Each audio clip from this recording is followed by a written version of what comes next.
فاسألوا أهل الذكر إن كنتم لا تعلمون۔ بسم اللہ الرحمن الرحیم۔ السلام علیکم۔ پروگرام فتویٰ آن کرنٹ ایشوز میں آپ کو خوش آمدید کہتے ہیں۔ میں ہوں آپ کا میزبان ارسلان اعظم۔ آج دفتر آتے ہوئے پروگرام سے پہلے ذہن میں کئی خیال آئے، لیکن جو اس میں جو ایک بیسٹ خیال وہ یہ تھا کہ شکر گزاری، آلویز بی تھینکفل ٹو اللہ۔ پاکستان کے مختلف شہروں میں بارشیں چل رہی ہیں، اسی طرح شہر لاہور میں بھی آج صبح سے بارش چل رہی ہے، اور میں تقریباً 12 بجے سے آن روڈ تھا، تو میں نے بہت سے لوگوں کو دیکھا، کوئی مجھے کسی درخت کے شیڈو کے نیچے نظر آئے، کوئی کسی جگہ پر نظر آیا، کسی نے سر پر جو ہے وہ امبریلا رکھی ہوئی تھی۔ تو مجھے شکر گزاری کا ایلیمنٹ اس ٹائم جو ہے وہ میرے ذہن میں چل رہا تھا کہ اگر کسی کے پاس بائک ہے تو اسے بھی شکر ادا کرنا چاہیے، کسی کے پاس گاڑی ہے تو اسے بھی شکر ادا کرنا چاہیے۔ تو یہاں پر میں پروگرام کے آغاز میں ہی آج میرے ذہن میں آیا کہ میں آپ سے ذکر کروں کہ ہمیں ہر حال میں جو ہے اللہ تبارک و تعالیٰ کا شکر ادا کرنا چاہیے۔ اسی کے ساتھ ساتھ پروگرام کا آغاز کرتے ہیں جی فتویٰ آن کرنٹ ایشوز کی۔ آج جو ہے وہ جو مین آج کی جو ڈے کی سٹوریز ہیں وہ 2 سٹوریز ہیں۔ ایک این جی او کی آڑ میں تعلیمی اداروں میں منشیات کی فروخت، اور اسی سلسلے میں خاتون سمیت 3 افراد کو جو ہے وہ گرفتار کیا گیا، اور اس کے ساتھ ساتھ ایک جو بڑی دردناک سٹوری جو دیکھنے کو ملی، وہ گھر میں راشن کا ایک دانہ نہیں، لاہور میں غربت سے تنگ شہری نے 5 بچوں اور بیوی کو زہر دے دیا۔ ہمارے ساتھ جی ملک کے نامور مفتیان کرام، مفتی فضیلت الشیخ مفتی عبدالولی خان، اور دوسری جانب مفتی نعمان صاحب فضیلت الشیخ۔ سر بہت شکریہ، اور باقاعدہ جو ہے پہلی سٹوری ڈسکس کرتے ہیں جی۔ یہ جو مفتی صاحب این جی او کی آڑ میں تعلیمی اداروں میں جو منشیات کی فروخت ہے، اور جو ہمارے جوان ہو رہے ہیں، جو بچے طالب علم ہیں، ان تک یہ لعنت بہت پہنچ رہی ہے، تو یہ کس قدر بری چیز ہے؟ کتاب و سنت کی روشنی میں جو ہے مفتی صاحب روشنی فرمائیے جی۔ جی ایسا ہے کہ ان الحمدللہ والصلاۃ والسلام علی رسول اللہ۔ تعلیمی اداروں میں منشیات کا اس قدر بڑھ جانا، اور باقاعدہ اس کا سیل ہونا وہاں پہ، اور پھر منشیات بھی مختلف قسم کی، یعنی آئس اور جو دیگر ہیروئن ٹائپ چیزیں ہیں یا اور چیزیں ہیں، وہ بھی وہاں تک پہنچائی جا رہی ہیں جی۔ تو اس سے ہمیں سمجھ جانا چاہیے کہ دشمن ہماری نسل نو کے ساتھ کوئی کھیلنا چاہ رہا ہے، اس کو ڈی ٹریک کرنا چاہ رہا ہے، اس کو رستے سے ورغلانا چاہ رہا ہے کہ یہ آگے نہ بڑھ سکیں، ان کے اندر ایسی جو ہے نا چیزیں سرایت کر دی جائیں، داخل کر دی جائیں، تاکہ یہ نسل جو ہے نا اپنے مقصد سے ہٹ جائے۔ اور کافی حد تک اس میں لوگ ہیں۔ یہ تو خبریں بعض اوقات اوپر آ جاتی ہیں، لیکن حقیقت یہ ہے کہ یہ چیزیں دیکھنے میں نظر آتی ہیں، اور اس میں اسموکنگ سے شروع ہوتا ہے کام، اور پھر بڑھتے بڑھتے کافی آگے گزر جاتا ہے، انتہاؤں تک چلی جاتی ہے، انتہاؤں تک بات چلی جاتی ہے۔ تو اس میں پہلی تو یہ بات ہے کہ این جی اوز کی آڑ میں ایسا ہونا تو یہ ایک اور زیادہ جرم بن جاتا ہے۔ یعنی وہ لوگ جن کو معاشرے میں رفاعی امور انجام دینے چاہیے کہ معاشرے کی اصلاح اور فلاح ہو، اگر انہی کے ہاتھوں یہ کام ہو رہا ہو کہ معاشرے لٹ رہے ہوں، اور منشیات جس کی شریعت اسلامیہ کے اندر سخت وعید ہے۔ ایک ہوتا ہے کہ عام سطح کی کوئی چیز جیسے لوگ استعمال کر لیتے ہیں، لیکن ایک ہے کہ ایسی چیزوں کا استعمال جو عقل کو معوف کر دیں، اور عموماً ایسی ہی چیزیں ان جگہوں پہ پہنچائی جاتی ہیں تاکہ عقل معوف ہو، کوئی سمجھ بوجھ انجام، اور جو کسی بھی برائی سے ایک نتیجہ نکلتا ہے وہ اس سے جو ہے نا بالکل بے بہرا ہو جائیں اور اپنے امور انجام دیں۔ تو اتنے بڑے منشیات کا وہاں پہ پہنچ جانا اور اتنی خطرناک چیزوں کا، تو یہ ہمیں بتاتا ہے کہ ہم اسلامی تعلیمات سے بالکل ناآشنا ہیں۔ اب دیکھیے کہ خمر جو ہے، خمر یعنی شراب، خمر اسے کہتے ہیں عربی کے اندر، اور وہ کہتے ہی اس وجہ سے ہے کہ وہ عقل پہ پردہ ڈال دیتی ہے۔ تو یہ جو بھی چیز عقل کو معاف کر دے، عقل برقرار نہ رہنے دے، وہ اسی حکم میں ہے۔ اگر وہ تھوڑی عقل کو خراب کرتی ہے تو بہرحال اس کا جو وہ بھی نشہ آور کہلائے گی، زیادہ کرتی ہے تو بھی۔ اچھا بعض اوقات ایسے ہوتا ہے وہ کسی کو زیادہ استعمال کی وجہ سے اس کو نقصان نہیں دے رہی ہوتی یا اس کی عقل اتنی خراب نہیں کرتی، لیکن جس کا زیادہ حصہ کسی کے نشے کا باعث بنے تو اس کا تھوڑا حصہ بھی اسی طرح حرام ہے۔ جی جو اس کی وضاحت کی گئی کہ کلو ما خامر العقل، کہ جو عقل کو عقل پہ پردہ ڈال دے، جی تو ایسی وہ کوئی بھی چیز ہو۔ اصل میں دیکھیے انسان کی جان کا، عقل کا تحفظ یہ اس سے مطلوب ہے، تو جو عقل ہی کو معاف کر دے، تو آپ دیکھیں کہ شراب جب انسان پی لیتا ہے یا کوئی بھی نشہ آور چیز، تو اس کے لیے باقی برائیاں تو برائیاں رہتی نہیں ہیں، کیونکہ عقل ہی سے سمجھا جا سکتا ہے یہ برائی ہے، یہ اچھائی ہے، یہ محرم رشتہ ہے، یہ غیر محرم رشتہ ہے، یہ ایسے ہے، یہ ویسے ہے۔ وہ سارے ادب آداب تو جب عقل پہ پردہ پڑے گا تو پھر سارے ادب آداب جاتے رہیں گے، پہچان اور معرفت یہ سب کچھ ختم ہو جائے گا۔ تو شیطان کی ایک بہت بڑی چال ہوتی ہے، اور شیطانی طاقتوں کی بھی، کہ وہ ایسی منشیات کی طرف لوگوں کو لے کے آئیں جو ان کی عقل کو معاف کر دیں، اور وہ انجام سے بالکل بے نیاز ہو کر جو دل میں آتا ہے وہ کریں۔ جی تو یہ آج ہو رہا ہے۔ ہمیں وہ لوگ کیوں نہیں دکھتے جو چوراہوں پر، جو سڑکوں پر بیٹھے بالکل کوڑے کے ڈھیر کے ساتھ کوڑا بن کے وہاں پہ ایک دوسرے کو سرنجیں لگا رہے ہوتے ہیں؟ کیا ہم اپنی نسل نو کا انجام ایسا دیکھنا چاہتے ہیں؟ اگر ایسا نہیں ہے تو پھر ہمیں ضرور اس کا بر وقت سد باب کرنا چاہیے جی اپنی نسل کی حفاظت کے لیے۔ میں تو کہوں گا ایسے ادارے، این جی اوز جو بہت بہت بڑے کام کرتے ہیں، ان کو ایسے انسانوں کو اکٹھا کر کے ان کا علاج، معالجہ اور ان کو وہ سہولیات فراہم کرنی چاہیے، اور ہمیں ہر ایک پہ نظر رکھنی چاہیے کہ بالکل آغاز سے اس کا ہوتا ہے، کوئی سگریٹ، کوئی ایسی دوستی، کوئی یاری، ہاں جی ایسے چلتی ہے، اور بات بڑھتے بڑھتے کہاں پہنچ جاتی ہے۔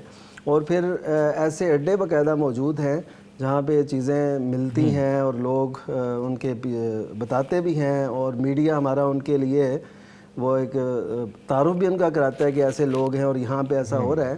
تو ہم صاحب اقتدار سے بھی یہ اپیل کریں گے کہ وہ ضرور ایسے جگہوں پہ، مقامات پہ نظر رکھیں تاکہ نسل کو بچایا جا سکے۔ جی مفتی صاحب، بالکل ہم اپنے پلیٹ فارم سے میسیج بھی ڈسیمینیٹ کرنا چاہیں گے کہ جو ادارے ہیں، گورنمنٹ سیکٹرز ہیں، انہیں چاہیے، قانون نافذ کرنے والے اداروں کو چاہیے کہ یہ جو شیطان کے اسیر ہیں، جو اس طرح کی چیزیں بیچ رہے ہیں، بیسیکلی مفتی صاحب جو بیچ رہے ہیں انہیں بھی کہیں نہ کہیں لگام ڈالنی ضروری ہے۔ ظاہر ہے جب وہ ملے گی نہیں، جی جب ایسی چیز پہنچے گی نہیں، ملے گی نہیں، تو پھر ڈیفینیٹلی ظاہر ہے اس سے بڑا فرق پڑتا ہے۔ جی ہماری جی آج کی جو دوسری سٹوری ہے وہ بھی بڑی دردناک سٹوری ہے مفتی صاحب۔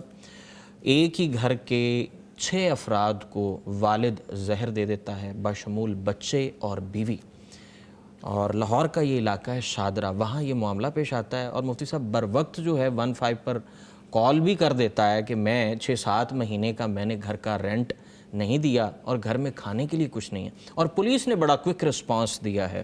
تو اسی سے متصل سوال ہے کہ اپنی یا اپنے بچوں کی جان لینے کی کوشش کرنا کس قدر بڑا گناہ ہے؟ شریعت اسلامیہ کیا رہنمائی کرتی ہے؟ وضاحت فرما دیجیے۔ الحمدللہ والصلاة والسلام علی رسول اللہ، اما بعد۔ جو پہلا موضوع بیان ہوا ہمارے مفتی صاحب نے، اس پر تھوڑی سی روشنی ڈال کے مزید پھر اس طرف آئیں گے۔ شریعت اسلامیہ میں 5 چیزوں کی حفاظت اور ان کی جو ہے نا نگرانی، حفاظت، اس کو شر سے، تکلیف سے محفوظ رکھنا، یہ مقصود ہے۔ ان میں سے ایک عقل ہے، یعنی عقل اللہ سبحانہ و تعالیٰ کی بڑی نعمت ہے، اور اس کو محفوظ رکھنا یہ شریعت کا ایک اصل ہے اور شریعت کی بنیادی مقاصد میں سے ہے۔ اور اسی لیے اللہ سبحانہ و تعالیٰ نے نشے کو حرام قرار دیا ہے۔ اور نشہ کیا چیز ہے؟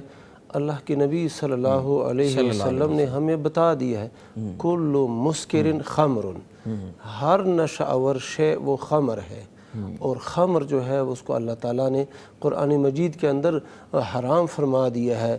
انما الخمر والمیسر والازلام رجس من عمل الشیطان. انما الخمر والمیسر والانصاب والازلام رجس من عمل الشیطان فاجتنبوہ. کہ یہ جو خمر ہے، میسر ہے، اور اسی طرح آستانے ہیں، تھان ہے، اور قسمت معلوم کرنے کی جو تیر ہے، یہ سب رجس ہے، گندگی ہے اور شیطان کے عمل میں سے. فاجتنبوہ، اس سے تم بچو، اجتناب کرو. تو اب یہ ہے عقل کی حفاظت کہ اس سے یہ جو شیطان ہے معاشرے کو بگاڑتا ہے، لڑائیاں بھی ڈلواتا ہے اور لوگوں کی عقل کو معاف بھی کرنے کی کوشش کرتا ہے. اسی کا ایلیمنٹ بھی آ جاتا ہے. اور تو کل مسکر خمر، وہ تھوڑا ہو زیادہ ہو، یعنی چرس ہے وہ بھی نشہ ہے. اسی طرح پاؤڈر ہے، ہیروئن ہے، آئس ہے، یہ ساری، اور پھر شراب، یہ سارے انواع نشے کی ہیں اور ساری کی ساری حرام ہے. تو اس کے لیے والدین کی ذمہ داری ہے، جو علماء مساجد کے، محلوں کے خطیب ہیں ان کی ذمہ داری ہے. سب سے بڑی ذمہ داری پھر حکومت کی ہے کہ ان چیزوں پر پابندی لگائیں، ان لوگوں کو پکڑیں جو یہ کام کرتے ہیں. تو اس سے ہمارا جو نوجوان طبقہ ہے، نسل نو ہے، ان کی حفاظت کی جا سکتی ہے. اور اگر ہم اس سے غافل رہیں، حکومت غافل رہے، علماء غافل رہے، تو پھر معاشرے کے اندر بے حد بگاڑ پیدا ہو جائے گا.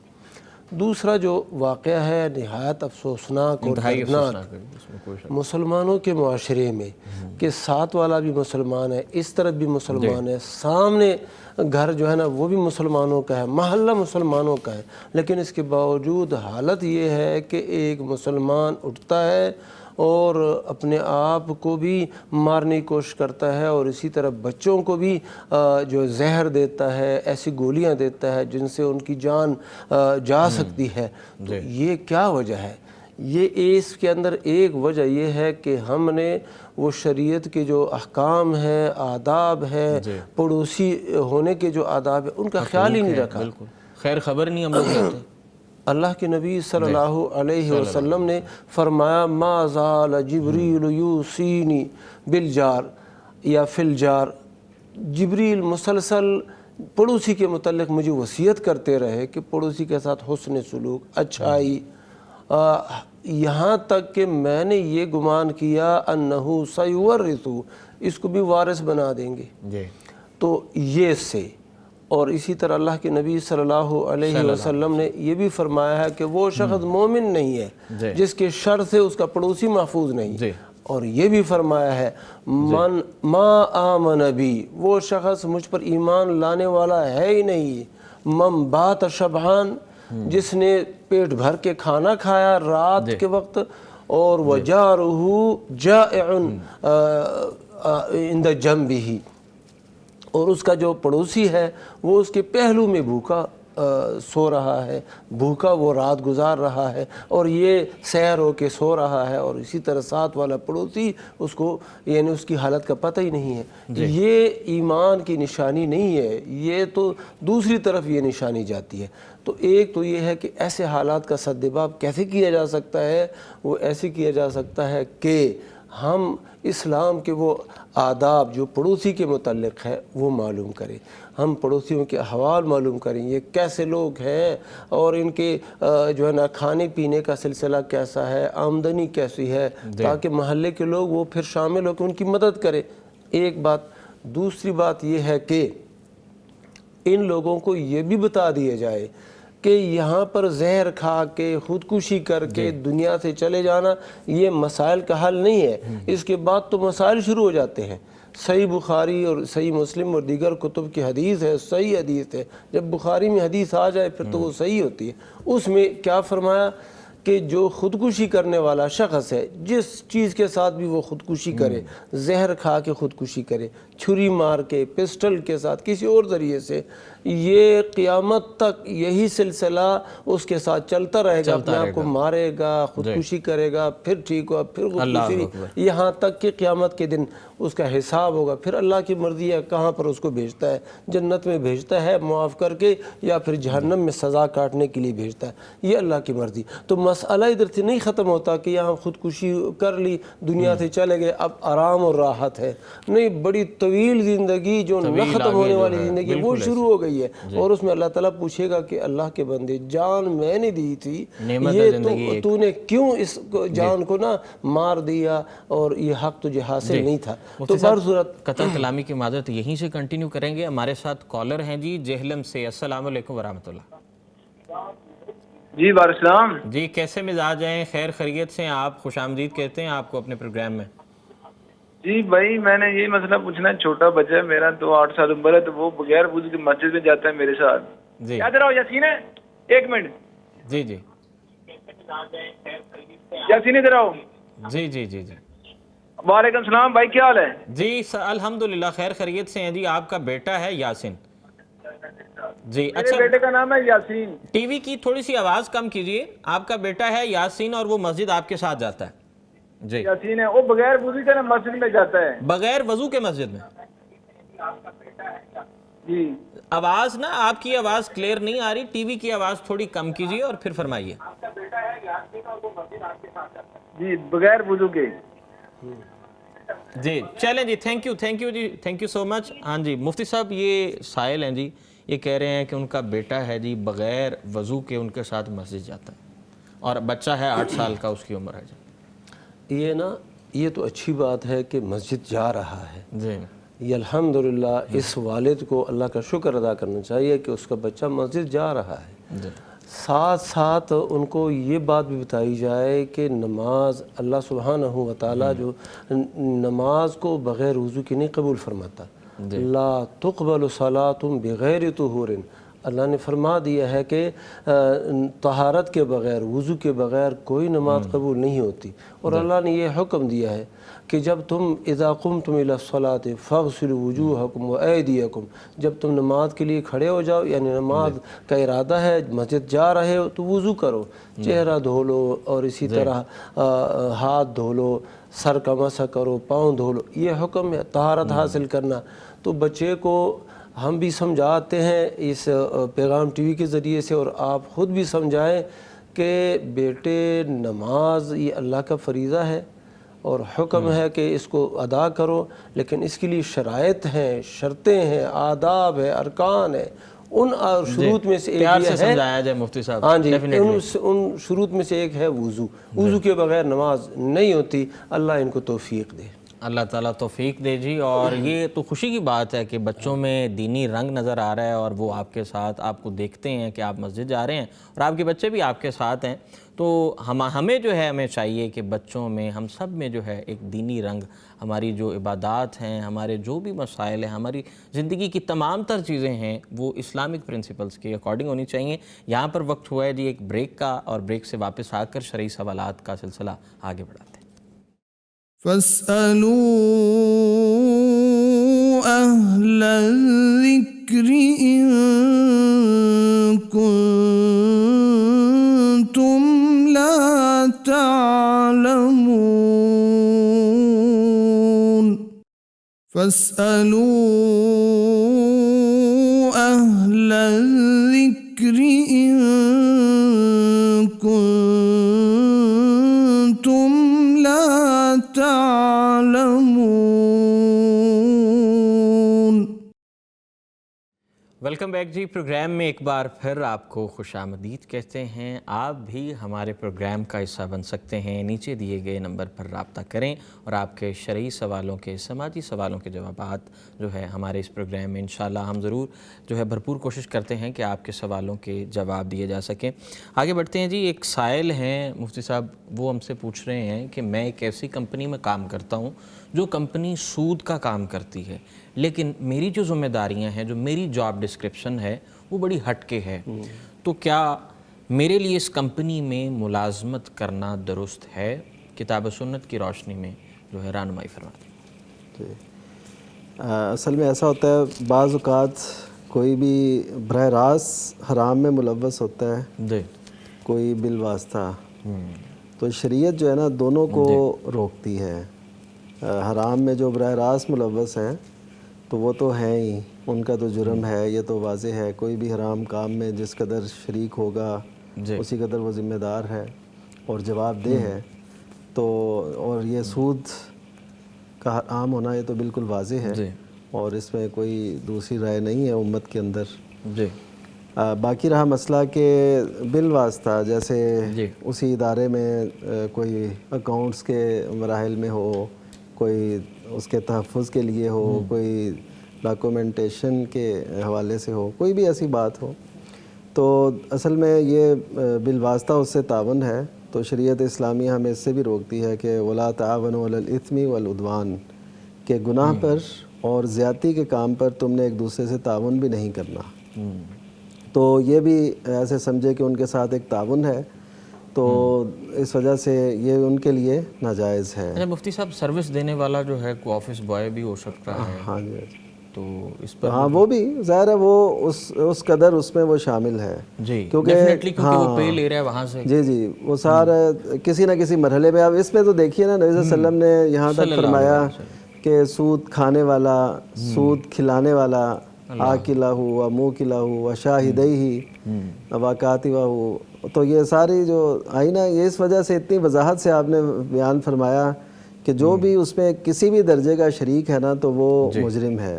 کیونکہ یہ جرم بہت بڑا ہے نا، اللہ اور اس کے رسول صلی اللہ علیہ وسلم کے خلاف ایک اعلان جنگ ہے. اور ایسے سمجھے اعلان جنگ نہ بھی ہو تو ایسے سمجھے جنگ کے اندر شریک ہیں، اللہ اور اس کے رسول کے مقابلے میں جنگ میں شریک ہیں ایسے لوگ.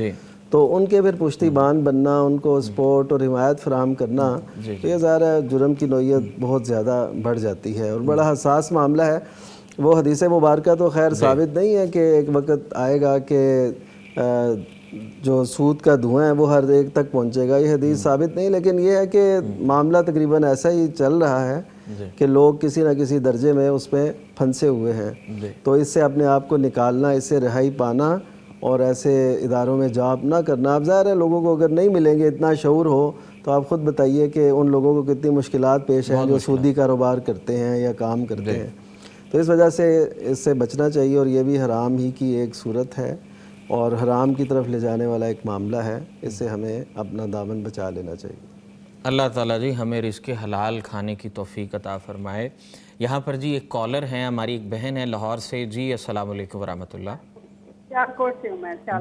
جی سیالکوٹ سے ہماری ایک بہن ہے. جی السلام علیکم ورحمۃ اللہ. وعلیکم السلام ورحمۃ اللہ وبرکاتہ. جی کیسی ہیں آپ؟ آپ کو خوش آمدید کہتے ہیں اپنے پروگرام میں. کیا جاننا چاہیں گی؟ الحمدللہ میں نے یہ پوچھنا تھا جی فجر کی نماز ہم پڑھ کے بیٹھے ہیں اور اذکار کر رہے ہیں. جی تو یہ کہ اشراق کے لیے ہم بیٹھے ہوئے ہیں اور اذکار کر رہے ہیں. تو اس کے دوران اگر وضو ٹوٹ جاتا ہے اور بار بار نہیں کیا جاتا تو پھر مطلب اذکار کرتے جائیں اور پھر اشراق کی نماز کے لیے دوبارہ وضو کر کے تو اشراق پڑھ سکتے ہیں. تو اس میں کوئی حرج تو نہیں؟ جیسے یہ ہے کہ آپ سب کو فرمانا ہے کہ جو مسجد میں نماز پڑھتا ہے اور اذکار کرتا رہتا ہے پھر اشراق پڑھتا ہے یا قرآن حدیث میں پڑھتا ہے، اشراق کے بعد اس کو جو ہے حج اور عمرے کا ثواب ملتا ہے. تو میں نے یہ پوچھنا تھا کہ اگر وضو ٹوٹ جاتا ہے، بندہ اذکار کرتا رہتا ہے بیٹھ کے اور پھر جب اشراق پڑھنی ہے تو اشراق کے لیے وضو کر کے پڑھ کے پھر اس کا قرآن پڑھ لے، تو کیا جو اذکار ہیں ان کے لیے وضو نہ لازم ہے یا کہ کرتے رہیں اور پھر اشراق کے لیے وضو کر لیں؟ یہ میں نے جی بہت شکریہ جی، آپ ہمارے پروگرام میں شامل ہوئے. جی مفتی نعمان صاحب، یہ جو سوال ہے کہ وضو کا ٹوٹ جانا اور ذکر و اذکار والا جو معاملہ ہے، اس پر روشنی فرمائیں. نبی کریم صلی اللہ علیہ وسلم کا جو اسوہ مبارک ہے، آپ صلی اللہ علیہ وسلم ہر وقت ذکر میں مشغول رہتے تھے.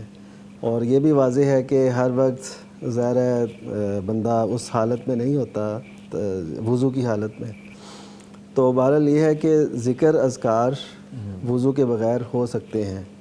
یہ غالباً اس حدیث کی طرف اشارہ کر رہی تھیں جس میں یہ آیا کہ جو شخص نماز پڑھنے کے بعد اپنی اسی جگہ پر رہتا ہے جہاں پہ اس نے نماز پڑھی، تو جب تک وہ بے وضو نہیں ہوتا تو فرشتے اس کے لیے بخشش اور رحمت کی دعائیں کرتے رہتے ہیں. تو یہ بڑی اچھی بات ہے اگر کسی کا وضو برقرار رہ سکے اتنی دیر، فجر سے لے کے اشراق تک.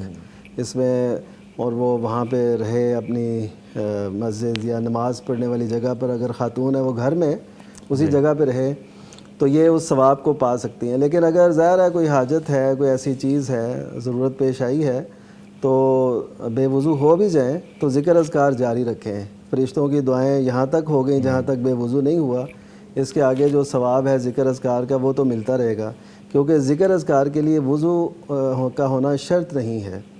تو اس کے بعد جب اشراق کا وقت ہو تو تب وہ وضو کر لیں، یا اس سے پہلے وضو کر لیں اور پھر اشراق پڑھ لیں، یعنی کچھ دیر کے بعد جب اس کا وقت ہو، اور اس طرح وہ اس ثواب کو بھی پا لیں جو حج اور عمرے کا ثواب ہے اس طرح اشراق پڑھنے کا۔ تو یہ صحیح طریقہ ہے، تو اس میں کوئی حرج والی بات نہیں ہے۔ لیکن اگر کوئی وضو کر لے تو یہ بہت اچھی بات ہے، جب وہ حادث ہو یعنی بے وضو ہو تو فوری وضو کر لیں۔ وضو کر لینا جو ہے وہ زیادہ بہتر ہے۔ اور جی مفتی صاحب آپ ایڈ آن کیجئے۔ جی وہ نبی صلی اللہ علیہ وسلم کے متعلق ام المومنین عائشہ رضی اللہ عنہ فرماتی ہے، کان رسول اللہ صلی اللہ علیہ وسلم یذکر اللہ علی کل احیانہ، نبی صلی اللہ علیہ وسلم اللہ کو یاد کرتے تھے، ذکر کرتے تھے تمام اوقات میں، یعنی وہ اوقات بے وضو ہونے کی حالت ہے، جو بھی حالت ہے اللہ کے نبی صلی اللہ علیہ وسلم کرتے تھے۔ افضل بہتر تو یہ ہے کہ بندہ با وضو ہو، لیکن اگر وضو قائم نہیں رہ سکتا تو یہ ذکر واحد ایسی عبادت ہے کہ اس کے لیے کوئی شرط نہیں رکھی گئی۔ یا ایھا الذین آمنوا اذکروا اللہ ذکرا کثیرا، اے ایمان والو اللہ کو بہت یاد کرو۔ کسی بھی عبادت کے متعلق یعنی کثرت کے ساتھ کرنے کا حکم نہیں آیا، نماز، روزہ، حج، زکوٰۃ، دیگر اعمال، صرف یہ ہے ذکر، کس کو کثرت کے ساتھ کرو، اور کوئی شرط نہیں۔ بندہ لیٹا ہے، بیٹھا ہے، چل رہا ہے، پھر رہا ہے، تو یہ جو عبادت ہے اس کے لیے کوئی شرط نہیں ہے، بندہ جس حالت میں بھی ہے وہ جو ہے نا ذکر کر سکتا ہے۔ عورت ہے وہ ایام میں ہے، ذکر کرتی رہے، درود شریف پڑھتی رہے، اور مزید اذکار۔ بندہ جنابت کی حالت میں ہے پھر بھی ذکر کرنے میں جو ہے۔ اللہ تعالیٰ جی ہمیں ذکر و اذکار کرنے کی توفیق عطا فرمائے۔ ہمارے ساتھ ایک ہمارے بھائی ہیں جی، کالر ہیں۔ السلام علیکم ورحمۃ اللہ۔ وعلیکم السلام جی۔ جی کہاں سے؟ میاں مالی سے خضر یاد۔ جی خضر ایاد صاحب، آپ کو اپنے پروگرام میں خوش آمدید کہتے ہیں، کیا جاننا چاہیں گے؟ میں بہت اللہ کا شکر ہے۔ جی میرا ایک واقعہ ہو گیا، میری بچی کو میرے دماغ نے طلاق کے الفاظ استعمال کیے ہیں 3 دفعہ اکٹھے۔ آپ کی بیٹی کے ساتھ آپ کے داماد نے کچھ سخت الفاظ استعمال کیے ہیں 3 دفعہ اکٹھے؟ جی جی ہاں جی۔ سنت کی روشنی میں ہمیں حکم دیجیے کہ کیا طلاق واقع ہو گئی یا نہیں ہو گئی۔ جی نمبر 2، میں بچی کو اپنے گھر لے آیا ہوں۔ جی ان الفاظ کی ادائیگی کے بعد آپ اپنی بچی کو گھر لے آئے ہیں؟ جی جی ہاں۔ اب وہ میں کہتا ہوں کہ مجھے طلاق ہو گئی ہے، لہذا وہ طلاق نہیں دینا چاہتا۔ جی جی، وہ اس چیز کو تسلیم کرتے ہیں؟ ہو گئی، کیا میں عدالت میں جا سکتا ہوں؟ جی جی جی مہربانی، شکریہ۔ ایک ہی مجلس میں 3 دفعہ کہا ہے انہوں نے کہ طلاق طلاق طلاق طلاق؟ جی ہاں 3 دفعہ۔ 3 دفعہ، اور اس کے بعد انہوں نے اظہار کیا ہے کہ میں طلاق دینا نہیں چاہتا؟ نہیں، وہ چلا گیا ہے، گھر چھوڑ کے چلا گیا۔ گھر چھوڑ کے چلا گیا اور آپ اپنی صاحبزادی کو گھر لے آئے ہیں؟ جی میں اپنی بچی کو گھر لے آؤں، میں اس کا جہیز کا سامان بھی گھر لے آیا ہوں۔ اچھا جی، چلیں بہت شکریہ جی، اللہ تعالیٰ آپ پر آسانی فرمائے جی۔ مفتی جی مفتی صاحب فرمائیے۔ اس میں ایسا ہے کہ یہ جو طلاق وغیرہ کے فتوے ہوتے ہیں نا، یہ ہوتے ہیں تحریری، یہ عوامی سطح کے لیے ہوتے نہیں ہیں۔ جی جی، تو انشاءاللہ ان کا نمبر آ چکا ہے جی، تو تحریری ان سے منگوا کے تو ان کو تحریری طور پہ بھیج دیں گے تاکہ ان کو فائدہ ہو جائے۔ جی مفتی صاحب، آپ نے بھی سوال سنا تو اس پر آپ بھی کوئی شرعی رہنمائی فرمائیے۔ اس کا جو صحیح حل ہے، درست حل، وہ ٹی وی پر بتانے کی نہیں ہوتی اور نہ اس کا فائدہ ہوتا ہے۔ یہ انہوں نے عدالت میں اگر جانا ہے یا کہیں پر دکھانا ہے کسی پنچایت میں، تو وہ تحریری فتویٰ جو ہے نا وہ زیادہ مؤثر ہے۔ تو یہاں کے ادارے کی طرف سے نا ان کو تحریری فتویٰ مل جائے گا، تو وہ عدالت میں لے جائیں، جہاں پر بھی لے جانا چاہیں گے، مدلل فتویٰ ہوگا تو وہ زیادہ یہ جو کالر ہیں ان سے درخواست ہے کہ یہ تحریری طور پہ جو ہے ہاں جی بس یہ ادارے والے کر دیں گے، جی ہمارے ساتھ ایک اور کالر موجود ہیں جی، محمد ثقلین صاحب ہیں سرگودا سے۔ جی محمد ثقلین صاحب، السلام علیکم ورحمۃ اللہ۔ جی سن پا رہے ہیں؟ جی السلام علیکم ورحمۃ اللہ.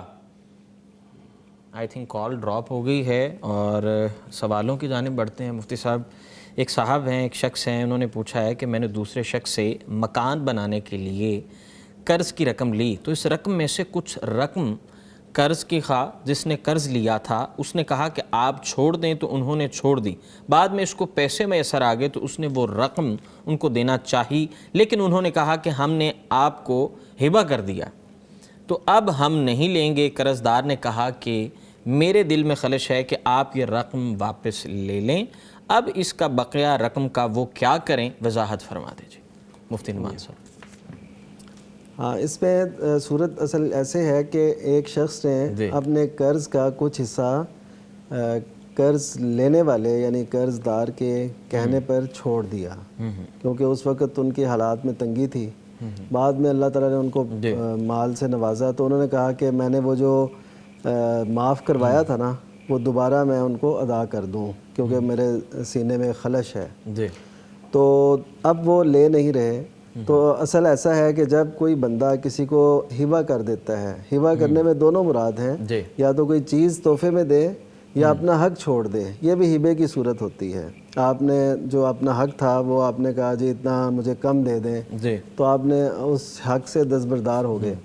تو اس صورت میں بھی وہ اب جب انہوں نے واپس کر دیا یا انہوں نے کہا کہ آپ اتنا ہی ہمیں دے دیں، تو اب یہ جو زائد آپ لیں گے یہ لینا بنتا نہیں ہے. یعنی انہوں نے بالکل ٹھیک کیا کہ وہ نہیں لے رہے، کیونکہ جو حق کسی کو دے دیا ہو، جو ہبہ کوئی تحفہ کسی کو دیا ہو، وہ لینا شریعت میں اس کی اجازت نہیں ہے، بلکہ اس کو بڑا اچھا نہیں سمجھا گیا. تو اس میں ایسا ہے کہ اب یہ ان کی طرف سے بے شک صدقہ کر دیں، بے شک اپنی طرف سے کر دیں، بے شک اس مال کو خود استعمال کریں، تو ان کے لیے بالکل تینوں آپشن موجود ہیں اور جائز ہیں ان کے لیے. یہ ان کے ایسے سمجھے ان پیسوں کے مالک ہیں، تو جیسے بھی کریں، اگر ان کا احسان سامنے رکھتے ہوئے ان کی طرف سے کچھ رقم صدقہ کر دیں تو یہ ان کی طرف سے ان پر احسان ہوگا. تو انہوں نے بہت اچھا رویہ اختیار کیا کہ انہوں نے معاف بھی کیا، پھر اب یہ لے بھی نہیں رہے، تو ان کی طرف سے کچھ صدقہ کر دیا جائے، کچھ اپنے استعمال میں لے آیا جائے. کوئی ایسا ضرورت مند کوئی قرض میں پھنسا ہو تو کچھ اس کو رقم دے دی جائے. تو اس طریقے سے بڑا اچھا اس کا ایک استعمال ہو سکتا ہے. سب میں جو ہے پیار محبت ہمیں جو ہے رہنے کی توفیق عطا فرمائے. ہمارے ساتھ ایک کالر ہیں جی لاہور سے، محمد علیل صاحب. جی السلام علیکم ورحمۃ اللہ. جی وعلیکم السلام. جی کیسے ہیں عدیل بھائی؟ خیر خیریت سے ہیں آپ؟ جی ٹی وی کی آواز تھوڑی سی کم کر دیجیے، آپ سے درخواست ہے ٹی وی کی آواز کم کر دیجیے. جی السلام علیکم. جی وعلیکم السلام. کیسے مزاج ہیں؟ الحمدللہ خیر خیریت سے ہیں. آپ کو اپنے پروگرام میں خوش آمدید کہتے ہیں. کیا جاننا چاہیں گے؟ جی گھر میں نا پریشانی بہت وغیرہ ہوتی ہے، کام کاج کوئی بھی شروع کر لے کام نہیں چلتا. والد صاحب کی طبیعت بہت خراب رہتی ہے. ٹھیک ہے، یہ معاملات بہت زیادہ خراب ہو گئے ہیں. کوئی بھی کام کر لینا تو کام نہیں صحیح شروع ہوتا، شروع ہو کے بھی وہ ختم ہو جاتا ہے. جی اللہ تعالیٰ آپ کے لیے آسانی فرمائے. شو میں شامل ہونے کا بہت شکریہ. جی مفتی عبدالولی خان صاحب، سر یہ فرما دیں کہ یہ جو معاملہ ہے، یہ جو مجھے اس کی سمجھ نہیں آئی، اس کی سمجھ نہیں آئی. جی یہ فرما رہے تھے کہ گھر میں پریشانی رہتی ہے، ٹھیک ہے، اور کوئی بھی کام شروع کرتے ہیں تو جناب اس پر جو ہے وہ کوئی کام بندش ہے، والدین کی بھی طبیعت خراب رہتی ہے. جہاں تک میں جانتا ہوں ایسا ہے کہ اللہ تعالیٰ کا ایک ضابطہ ہے کہ وہ اپنے بندوں کو آزماتا ہے. جی تو خوشحالی بھی وہ دیتا ہے اور تنگی بھی اسی کی طرف سے ہے. یبسط الرزق لمن یشاء ویقدر، جس کے لیے چاہتا ہے رزق کشادہ کرتا ہے اور کسی کے لیے تنگ بھی کر دیتا ہے. اچھا پھر تلک الایام نداولها بین الناس کا ایک ضابطہ بھی ہے اس کا، کہ ہم دنوں کو لوگوں کے درمیان پھیرتے رہتے ہیں. اب انسان جب وہ آسائش، سہولت، خوشحالی یہ سب چیزیں دیکھتا ہے نا تو پھر بڑا اتراتا ہے، خوش ہوتا ہے اور فخر، غرور ان چیزوں پہ اتر آتا ہے. اور جب اللہ تعالیٰ کی طرف سے کوئی آزمائش آتی ہے تو یہ سمجھتا ہے پتہ نہیں کیا ہوا، اور پھر بڑا ہی مایوس ہو کے اور اللہ تعالیٰ کی رحمت سے اپنے آپ کو بہت دور سمجھ کے وہ بیٹھ جاتا ہے. حالانکہ ایسا ہونا چاہیے کہ انسان کے ذہن میں سب سے پہلے یہ بات ہو کہ میرا جو رزق ہے اس میں تنگی اور اس میں اضافہ، اس میں برکت اور اس کی کمی ہو جانا اور اس میں کثرت جو بھی ہے وہ سب اللہ تعالیٰ کے حکم سے ہے. تو اس کو یہ نہ سمجھے کہ میں کسی پکڑ میں آیا ہوا ہوں. یعنی پکڑ تو بہت بعد کا مرحلہ ہوتا ہے نا. یہ سمجھے کہ اللہ تعالیٰ کی طرف سے آزمائش ہو سکتی ہے، اور اگر یہ کامیابی سے ہمکنار ہوگا تو اللہ تعالیٰ اس آزمائش کے بعد اس کو اور زیادہ نوازے گا، اور زیادہ نوازے گا. کیونکہ جب بھی کوئی امتحان ہوتا ہے، امتحان آپ جانتے ہیں امتحان بندے کو آگے بڑھانے کے لیے ہوتے ہیں. زندگی میں جتنے امتحان بندہ پاس کرتا ہے اتنا آگے جاتا ہے. تو ایک تو یہ سمجھنا چاہیے، ہمیشہ یہ نہ سمجھے کہ یہ پتہ نہیں کیا ہے. ہم عموماً یہ سمجھتے ہیں کہ شاید جیسے کوئی اللہ تعالیٰ اس کائنات کا نظام نہیں چلا رہا، نعوذ باللہ، یعنی ہم اپنی ہی کوشش سے کاوش سے کچھ کریں تو کریں، نہیں تو نہیں ہوگا. ایسا نہیں ہے. یہ اللہ تعالیٰ کا نظام ہے. وہ رزق اس نے ایک ایک بندے کا رزق لکھا ہوا ہے. اور حدیث میں اس کو یہاں تک بتایا گیا کہ اِنَّ نَفْسًا لَن تَمُوتَ حَتَّى تَسْتَكْمِلَ رِزْقَهَا أَوْ أَجَلَهَا، کہ اس وقت تک کوئی شخص اس دنیا سے رخصت نہیں ہوتا جب تک اپنا رزق اور اپنی اجل وہ پوری نہیں کر لیتا. تو رزق بھی بندے کو ایسے ہی تلاش کرتا رہتا ہے جیسے اس کی موت اسے تلاش کرتی رہتی ہے. مفتی صاحب یہاں پر ایک کالر ایڈ کر لیتے ہیں. جی السلام علیکم. جی ثقلین صاحب ہیں جی سرگودا سے. کیسے مزاج ہیں؟ خیر خیریت سے ہیں آپ؟ جی السلام علیکم ورحمۃ اللہ. آپ سن پا رہے ہیں؟ محمد ثقلین صاحب آپ سن پا رہے ہیں؟ وعلیکم السلام بھائی، الحمدللہ صاحب خیریت ہے. اچھا ہم جاننا جی بات جاننا چاہتا ہوں. جی فرمائیں. لائف والی جو پالیسی ڈالتے ہیں، جی کون سی پالیسی؟ اسٹیٹ لائف والی. اچھا جی بیمہ پالیسی.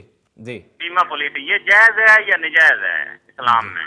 جی ٹھیک ہے. اور دوسری بات، جو کاروبار میں پیسے ڈالتے ہیں کچھ کہتے ہیں جی اتنے پرسنٹ میں دوں گا آپ کو. جی اچھا اتنے پیسے مجھے دے دو. جی اور یہ اتنا پرسنٹ پرافٹ ملے گا، فکس نہیں کرتے ہم 10% ہوگا یا 20% ہوگا یا 2% ہوگا.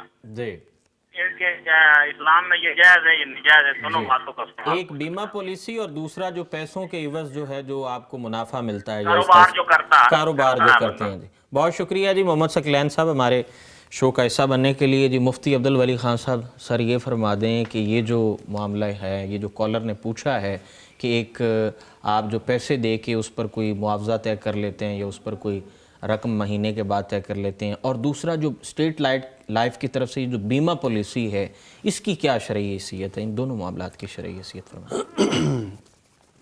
بیمہ پالیسی کے متعلق تو ہمارے اہل علم کا، تمام اہل علم کا اتفاق ہے کہ یہ ایک سودی معاملہ ہے، اور اسی طرح یہ جوئے کا عنصر بھی اس میں شامل ہے.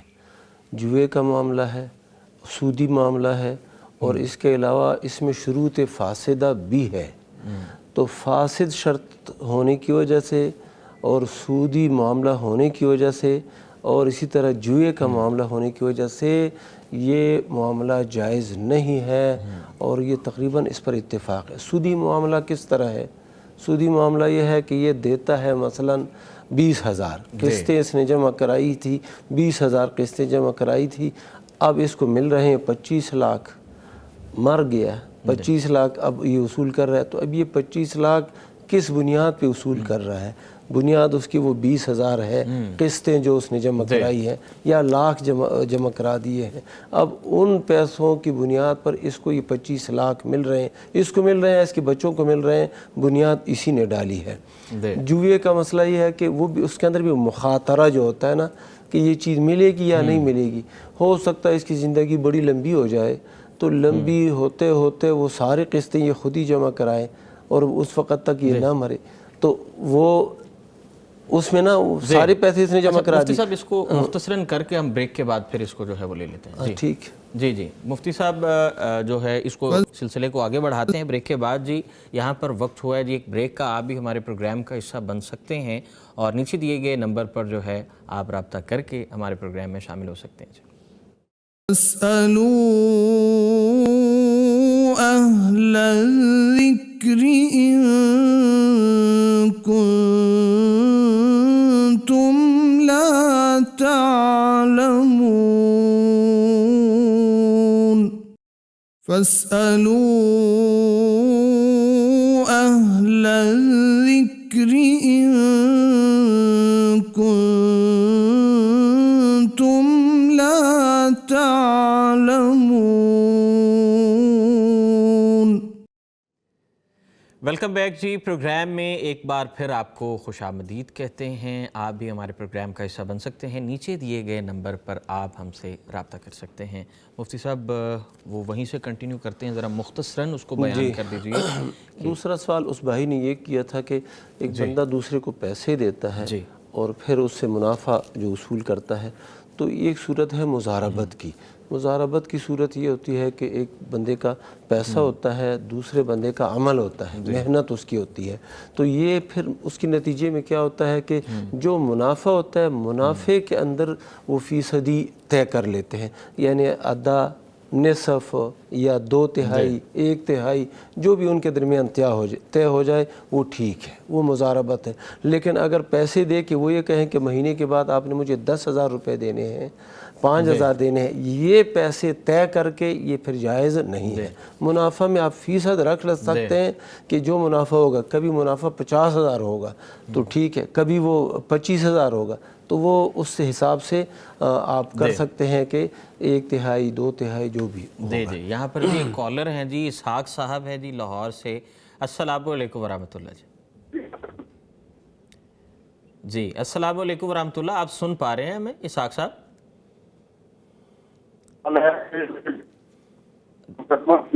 ٹی وی کی آواز جو ہے وہ تھوڑی سی کم کر دیجئے تاکہ آپ صحیح بند کیا ہوا ہے. جی جی جی آپ فرمائیے جی, فرمائیے جی.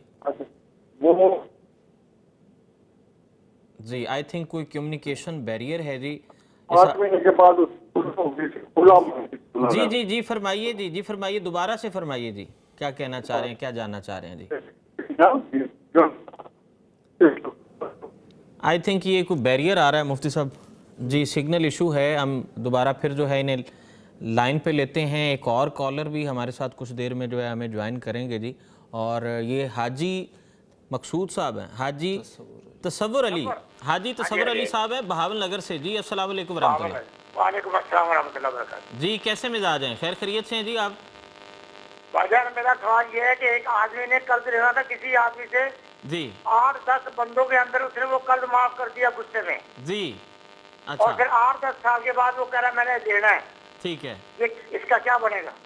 ٹھیک ہے جی, بہت شکریہ جی, آپ پروگرام کا حصہ بنے جی. جی مفتی عبدالولی صاحب ایک صاحب ہیں جی, انہوں نے کو قرض دینا تھا, لین دین کا معاملہ تھا. ایک محفل میں مجلس میں انہوں نے کہا کہ جی غصے میں کہ جناب میں معاف کرتا ہوں, لیکن اب 8 سال بعد اب وہ کہہ رہے ہیں کہ جی میرا وہ قرض واپس کریں. تو اس پہ ذرا کتاب و سنت کی روشنی میں فرما دیجیے کیا. ہاں جی, اس کے متعلق تو تقریباً جواب پہلے مفتی صاحب نے دیا جی, کہ ایک تو یہ ہے کہ اگر اس نے واقعاً معاف کر دیا تھا تو اب دوبارہ مطالبہ کرنا جائز نہیں ہے. اس کا معاف کر دینا یا اس کا ہبہ کر دینا, بخش دینا غصے میں, تو اس کے اوپر کوئی کہنے جبر تھا, زبردستی تھی, یہ غصے میں. لیکن مفتی صاحب غصے میں لوگ آ جاتے ہیں, جلال میں آ کے بڑی بڑی باتیں کر جاتے ہیں, تو اسی کیفیت معاف کرنے والی صورت نہیں سمجھ آتی کہ بندہ غصے میں آ کے کہے چلو یہ پیسے تمہارے. ایسے ہم نے نہیں دیکھا, شاید یہ ہو ایسا, لیکن مسئلہ یہ ہے کہ اگر اس نے غصے میں کیا ہے, وہ غصہ کس حد تک تھا. اگر غصہ اتنا شدید غصہ تھا کہ وہ دماغ اور عقل یہ اس کے معاف ہو چکے تھے, کام نہیں کرتے تھے, پھر تو یہ مطالبہ کر سکتا ہے, کہے کہ میرا قرضہ دے دو. کیونکہ یہ اس حکم میں جیسے بندے نے نشہ کیا ہو یا بندہ مدہوش ہو گیا ہو, اچھا, تو یہ صورت وہ ہے. اور اگر غصہ اس طرح ہے کہ جانتا ہے سب کچھ, اس کو معلوم ہے, پھر کہتے میں نے معاف کر دیا ہے غصے سے یا جس سے بھی ہے, تو اس صورت میں اس کو پھر دوبارہ مطالبے کا حق نہیں پہنچتا, اور وقت بھی گزر چکا ہے. ہاں جی جی 8-10 سال گزر چکے ہیں, اب کہتا ہے میں تو یہ مطالبہ نہیں کر سکتا. یہ ہبے کی صورت ہو جاتی ہے, اور حدیث میں آیا ہے کہ العائد فی ہبتہ کالکلب العائد فی قیئہ. وہ شخص جو ایک چیز چھوڑ دے, ہبہ کر دے, پھر دوبارہ اس میں لوٹتا ہے, اس کی مثال ایسی ہے کہ بڑی بری مثال حدیث میں وہ بیان کی گئی ہے کہ یہ اس بندے کے لیے بری مثال ہے, جیسے کتا الٹی کر دیتا ہے اور پھر اس کو چاٹنے لگ جاتا ہے. ٹھیک ہے، تو نہیں کرنا چاہیے ایسے. یعنی کہ اگر وہ اپنے سینسز میں ہے یا غصے میں اس نے آ کے کہہ دیا ہے تو اب 8 سال بعد اس کا مانگنا، اس سب آپ بھی کوئی اس میں ایڈ آن کرنا چاہ رہے بس تھے؟ یہی ہے کہ وہ بننا اس کا مطالبہ بالکل درست نہیں ہے، کیونکہ دیکھیے وہ اگر اس وقت غصے میں بھی تھا، اس کے بعد اسے ہوش آیا، اگر اس نے شدید غصے میں بھی کہہ دیا تو بعد میں اسے ہوش بھی آئی، ٹکانے بھی آ گیا، صحیح بھی ہوا، اتنے سال بھی بیت گئے. یہ جو وقت کا گزر جانا ہوتا ہے نا، یہ بھی چیز کو پختہ یا کم کر دیتا ہے. جیسے وہ خیار ہوتا ہے یا اختیار کسی بات کا رہتا ہے، تو اب اتنے سال گزرنے کے بعد وہ اختیار اس کا ختم ہو گیا. جی بہت شکریہ جی. لین دین میں ہمیں احتیاط کرنی چاہیے، اور لکھت پڑھت والا جو ایلیمنٹ ہے وہ کتاب و سنت کی روشنی میں بھی ہمیں جتنا ہو سکے ہمیں اس کو جو ہے وہ باریکی سے دیکھنا چاہیے، اور حساب کتاب جو ہے مفتی صاحب یہ بہت ضروری ہے. اللہ تبارک و تعالیٰ جو ہے ہمیں دین اسلام کی روشنی میں اپنے تمام تر معاملات کو لے کر چلنے کی توفیق عطا فرمائے. جی مفتی عبدالولی صاحب آپ کا بہت شکریہ، مفتی نعمان صاحب آپ کا بہت شکریہ. انشاءاللہ ایک نئے جو ہے پروگرام کے ساتھ، ایک نئے ایپیسوڈ کے ساتھ انشاءاللہ آپ کی خدمت میں حاضر ہوتے رہیں گے. مجھے اور میری ٹیم کو فی الوقت دیجیے اجازت. اللہ نگہبان. فاسألوا أهل الذكر إن